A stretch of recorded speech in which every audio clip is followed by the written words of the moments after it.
Welcome to the Space Shovel Podcast. This is episode 3, and today we're talking about COVID technologies.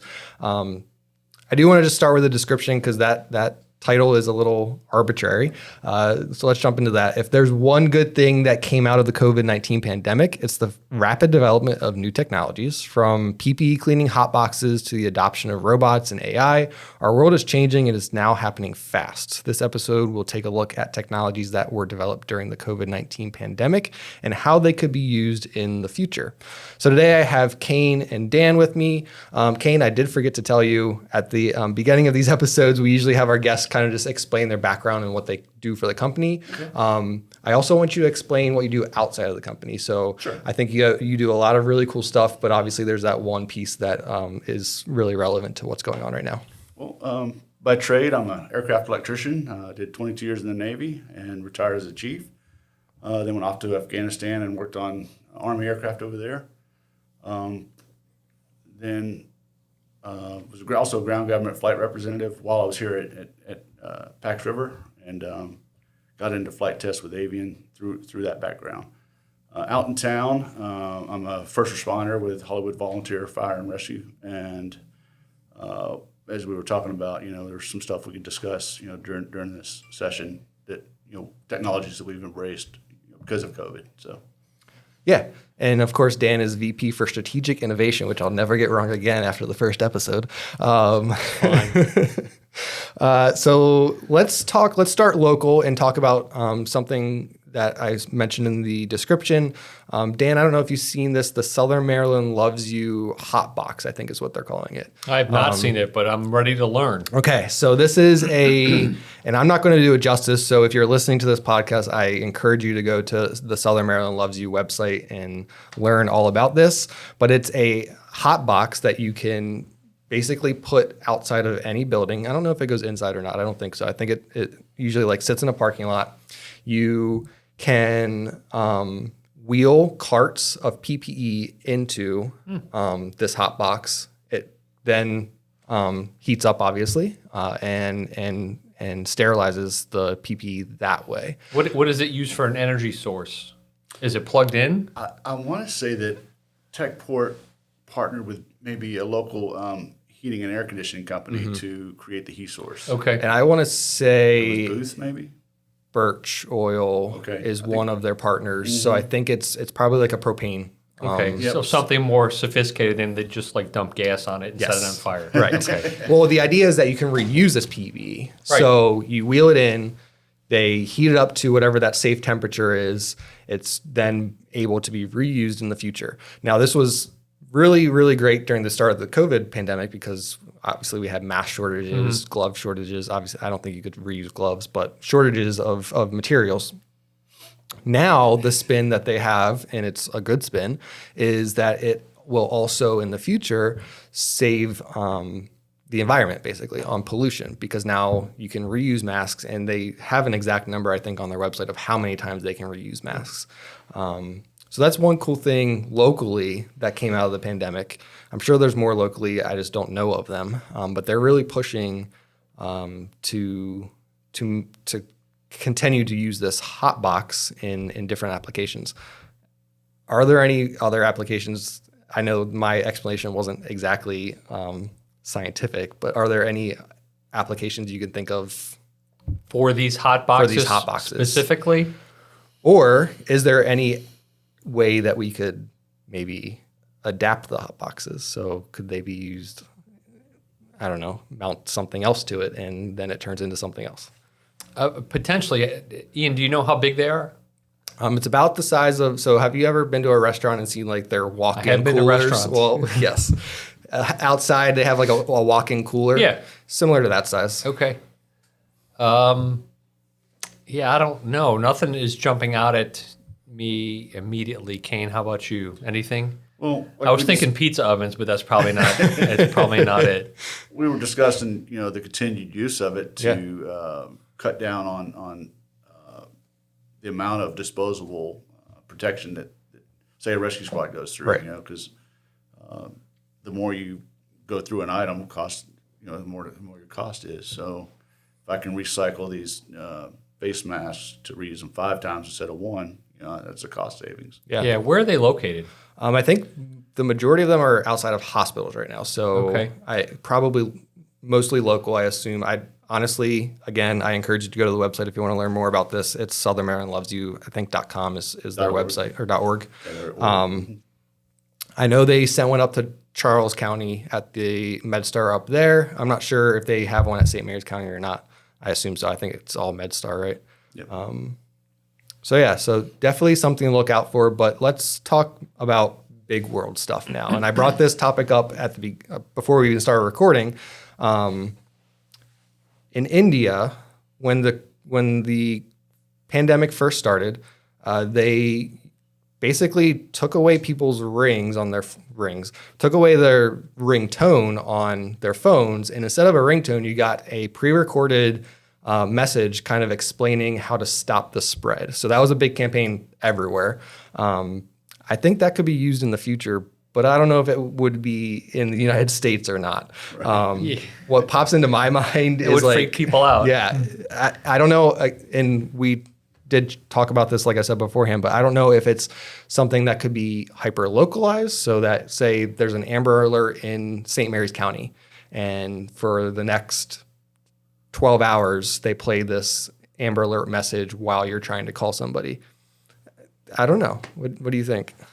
Well, I think they could certainly do it because they already have location-based Amber Alerts that hit your phone. Right. So going to the next step and substituting your ringtone, or maybe even calling you. Look, clearly it's easy, given the quantity of spam calls we all get, Right. that they could choose to call everybody every minute if they wanted to with that message. And that would certainly be a much more proactive way of doing it, right? Because right now it's a little bit passive. Your Amber Alert or your Silver Alert, it comes, your phone buzzes and maybe makes an extra noise, and you then have to look at it. Right. So you have to do a proactive move. Right. But if it were to call you, and instead of a call, you would get this, sort of 1984-ish government message that comes out and says that, I think it would freak people out. Now, the question then is the freak out factor greater than the benefit of Right.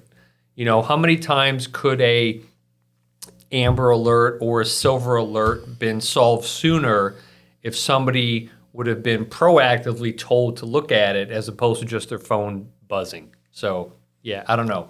It wouldn't bother me. It would certainly bother some people. Yeah, I could definitely see it bothering a lot of people, especially if you're like somebody that you receive a message and then you take it super I'm not saying this is a bad thing, but you take it super seriously. You're like, oh, they're calling me. It must be extremely urgent or whatever that is. So Kane, what do you think? I was going to say, I'd rather get an alert like that than hear about my car warranty expiring. Yeah, that's exactly. very true. Very true. Exactly. How you can lower your insurance. Yes. All right. I don't want to spend too much time on it. I just thought it was an interesting topic. A little... car warranties, that's funny. Yes. Let's jump into wearables. So I wear an Apple Watch. One thing that Apple did was Samsung. Okay. But it actually works better with my iPhone. Yeah. Interesting. One thing that Apple did was add in like this hand washing sensor. So now when I go to wash my hands, there's like a 20-second countdown that pops up. Doesn't work every time, Apple, so please fix that. But it lets you know how long you should wash your hands. I guess it uses the microphones and then just the movement of your hands to decide if you're washing them or not. There are other things that... Does it give you a shock, like in your wrist, if you don't go it long should. enough? Maybe it should. The wearables were used for contact tracing. I actually recently saw a video at I think it was like the North Carolina, so it had been Panthers NFL headquarters, where every employee walking in the building had to pick up a device that tracked every movement they made throughout the day. Putting it on your wrist obviously is easier. Yeah, they put that in place last year for the beginning of the NFL season. That was mandatory throughout the league. Yeah. So let me ask a question. Fast forward, and Kane, we touched on this a minute ago. Fast forward a year from now or 2 years from now, all of this sensitivity about washing your hands for 20 seconds, contact tracing, proximity tracing, will it matter a year from now? Will all this be this big burble of activity that will die down. Right. Just like a year ago, there was this big burble of activity and angst about lack of PPE. Right. You couldn't find hand sanitizer. Holy cow, if you wanted to get paper towel or a Lysol wipe, you couldn't find it. Now, it's everywhere. Yeah. And so I wonder if a year from now, all of this will sort of die down when enough of the population gets vaccinated, the virus mutates 4 or 5 more times, and it turns into something really relatively benign. And this is maybe just me hoping, right? Right. Not doctors here. Right, not a doctor. I'm hoping. And it kind of, like most other things, just kind of fades away. Yes. Like the Spanish flu, you know, the 12th cousin of the Spanish flu is still around, but it's kind of lumped in with the rest of the flus. Right. You know, so the COVID-19 coronavirus is going to be around forever, but it might morph into something that's just a shoulder shrug a year from now or 2 years from now. So this is me sort of spitballing. So what do you guys think? Well, just something that we haven't really touched on is you know, the online internet access in this crisis. You know, the county jumped and has been running, you know, broadband lines up and down the street. Yeah. You know, so it's gotten more rural homes connected, you know, to internet. I signed up with Starlink, so I'm waiting on that. Yes. You know, so all of our digital technology that has transformed through the COVID pandemic will only just grow and get better. My health app on there, I have MedStar connected to it, and my VA health, you know, records connected to it, so I can just go pull it up. Go, here's my last time I was at the doctor, and here's what they said. You know. So you think there'll be some enduring things that will come out of this, and they will just be there and be part of regular life. But some of the more wonky things, like the 20-second hand washing app, might sort of fade out. For sure. You know? But the connectivity of medical records will be a step function that stays up on step. I think so as well. You know, the more right. And again, this is personal information you don't want leaking out, so you have to make sure that that's, you know, secured information. You know, and PII, you know, for example, personally identifiable information. I think a year from now, the panic about it will be less, but I think it's still going to be clearly in everyone's head. Yeah. Better hygiene, better, you know, really what this taught me was take better care of yourself personally. Yep. Yeah. You know, throughout this whole thing. Yeah. It's kind of like, why were we washing our hands for 20 seconds before? Right. You know, or you talk about that, but like even, you know, like the whole brush your teeth for at least 2 minutes. Yeah. Well, you know, let's go with that too. Right. Yeah. You know? Yeah. You know, but you know, that's definitely something people were able to come together in all this, you know, and I do like that. You know? So I want to touch on one of the things you said. So internet, I think, well, this is going to be a interesting topic because there's a lot of people have mixed emotions of this. The 5G. So there's a lot of people that for some reason think that 5G is related to COVID, but I'm one of the people that think it's not. The need and the necessity for 5G has grown because a lot of the things that you're talking about rely on internet, which means we need better internet, faster internet, more reliable internet. Sounds like a commercial. Yeah, I know. It's like hey, G is Verizon. generation, right? It's the 5th generation of this. You know? Yes. So yeah, it's still internet access, just it's a better version. Yeah, Right. Yeah. But it's becoming more accessible, I guess, is my Sure. point. So, and the reason that it's becoming more accessible is because everyone's at home. There's people in our county alone that don't have the broadband access, so they're looking for Starlink or they're looking for 5G capabilities, so that, you know, data's big now. It takes a long time to download a video on Microsoft Teams or Zoom or something like You know, that. it's destructive technology. You know, it's when I can get broadband in my home, I'm going to get rid of the satellite dish on my roof because now I can stream it through broadband. You know, and that kind of stuff. You know, so one technology is going to get rid of another one. Yep. Yeah. Hey, Space Shovel watchers, thank you for taking the time to watch this video.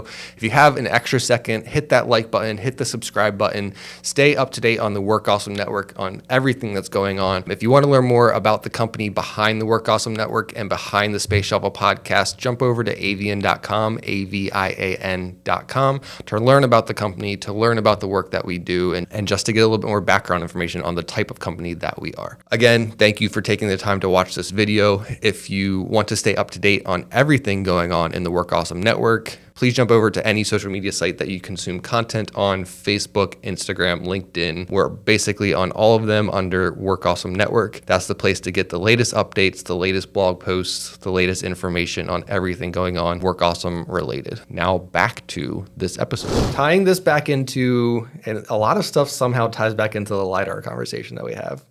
But apparently there's been some shift from some is a very strong word because I haven't seen this, but I read about it. A shift from e-commerce to what they're calling v-commerce, which is virtual commerce.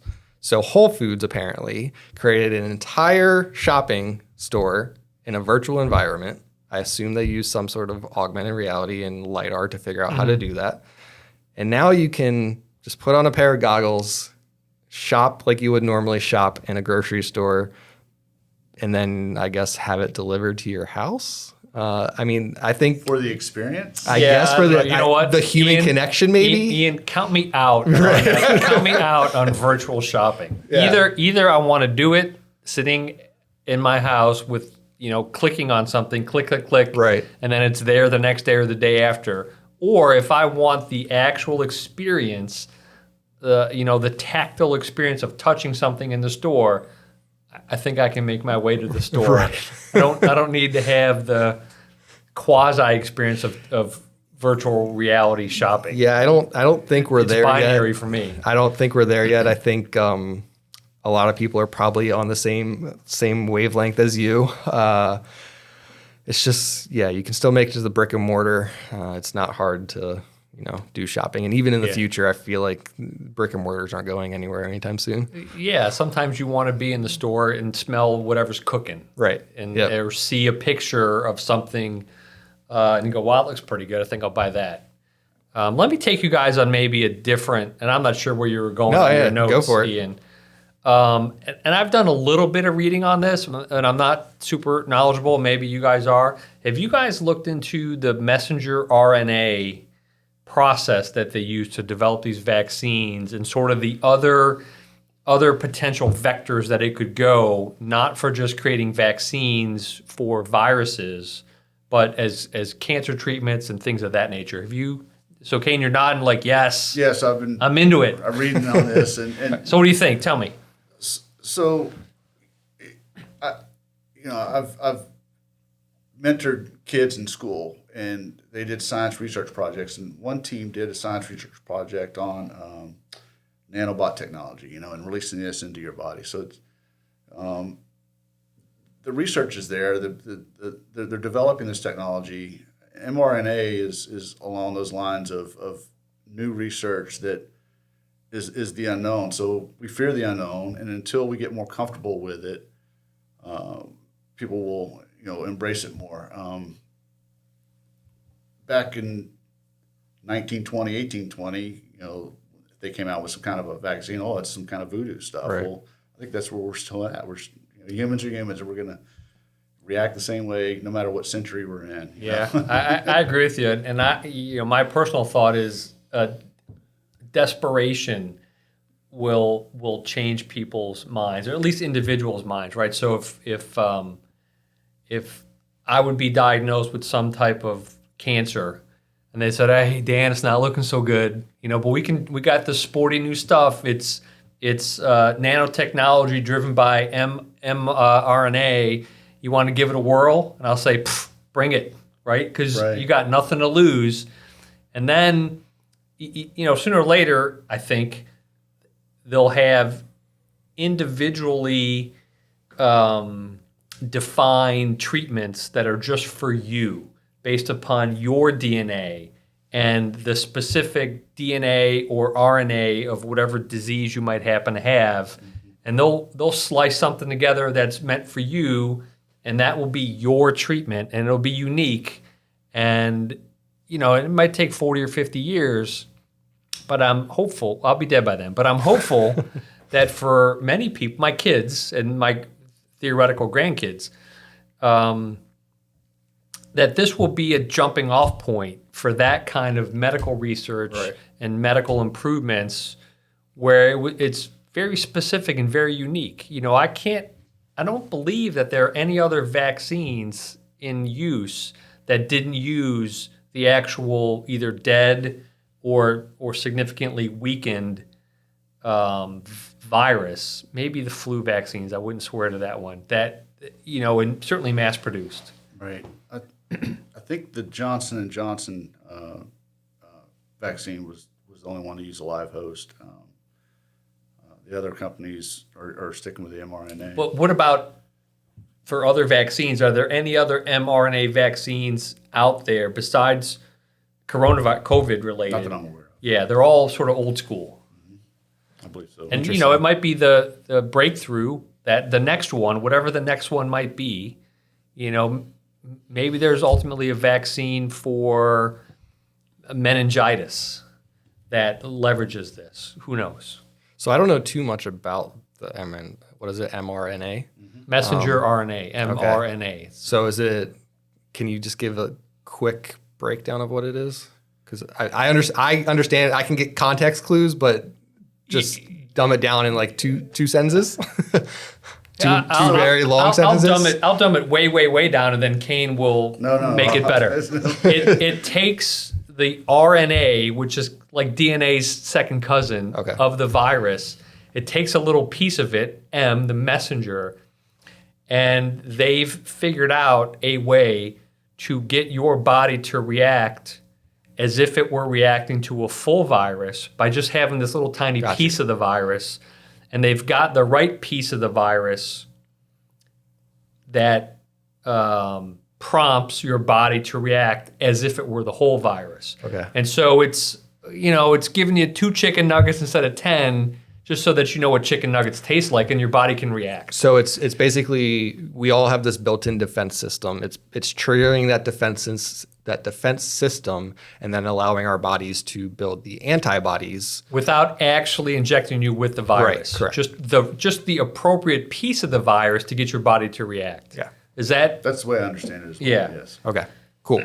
Yeah, I like I said, there were context clues. I was like, oh, I get this, and then I was like, well, let's just see exactly what it is. Yeah, and so, but now, there are genetic components, I think, to many, many other diseases. Now, all right, well, can you do that and somehow get your body to react to fight that, or muscular dystrophy, Parkinson's? What can we address with this? Yeah. Right. That'll be interesting to see how that develops into the future. Right. Because so it'll, we'll see. Yeah, definitely. So let's continue down the health route of this. Kane, I do want you to talk about some of the stuff that you were talking about, the changes on the rescue squad that you work with.